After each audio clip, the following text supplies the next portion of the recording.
strives to be your very best. Welcome to Education for Life.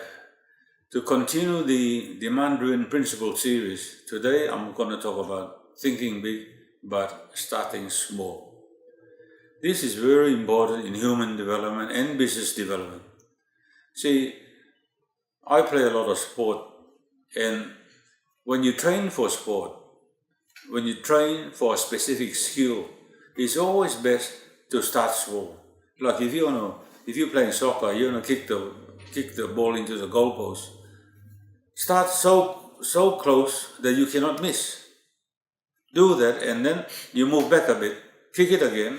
You still cannot miss because it's so close. That's starting small. Starting so small that you cannot possibly miss. And every day you go back a bit further until you are 100 meters away and you can still kick in. Because when you do this, the most important thing is you are training your brain for success. Day one, you are successful. You set a goal and you achieve that goal. Day two, it's only a small goal, but day two, you are successful. Day three, you are successful. Every day, you are successful. So when you do this, you are actually training your brain to be success-oriented. Your brain expects to be successful. You don't expect you can't do it. And this is how the Commonwealth Games has just finished. And this is how the athletes of the world, this is how they train. They call it the PBs, the personal best. But start your personal best so low, so small, that you cannot possibly miss. That is the secret of human development and business development. Now, in business, don't worry about the millions that you want to make. Worry about making one toya, 1 cent, $1, 1 kina. Start small. Because, in business, I always tell people, out of 100 great ideas, maybe only one is viable. You may have a great idea, but that is all it is, a great idea. It doesn't mean it's viable. It doesn't mean there's customers waiting for you to buy that product. Test it out, but start small. Test it out. And if there's not customers, you have nothing to lose because your great idea was never viable in the first place. Always start small and build upwards. That's the key to success. I reckon, because I know in sports is true, and I know in business it's true.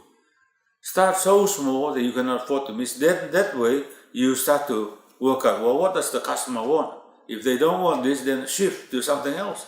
Always change tactics, change products, until you find the right product that the customer wants to buy.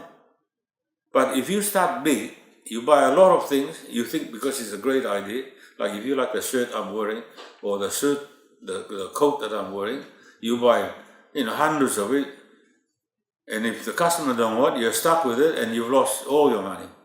You can't even give it away because no one likes it. It may be a great idea, it may look good, you may like it, but it doesn't mean it's viable. That is why it's always best to start small. Always. Every time.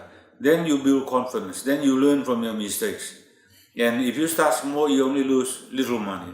If you start big, you might end up losing all your savings that it's taken you 20 years to save up. There's no point in doing that. So please, whatever you do in life, start small. If you have targets, goals to reach, start small. With small goals, reach it, and then the key is, there's two parts of it.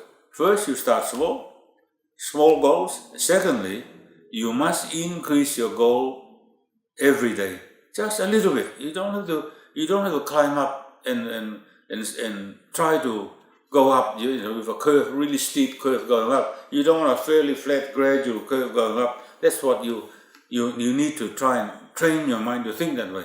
Gradual improvement, because that is how the building blocks of success. Gradually, one brick at a time. You achieve one brick, you put another brick. The second day, you try to achieve 2 bricks. And when you achieve that, you try to do 3 bricks. That is what we call the building blocks of success in sport, in business, in everything you do in life. Whatever you want to do in life, you can do this if you plan it this way. Start slow and go upwards. No one grows anything from the top down. No one. If you plant something in a garden, whatever, it's always from the bottom up. That's why it's called bottom-up development, from the bottom upwards. Nobody starts from the top, because you start from the top, there's only one way for you to go, because the way is down. If you start from the bottom, there's only one way for you to go, and that is upwards. You decide which way do you want to go. You want to go up or you want to come down. Thank you for listening. Rest of my days.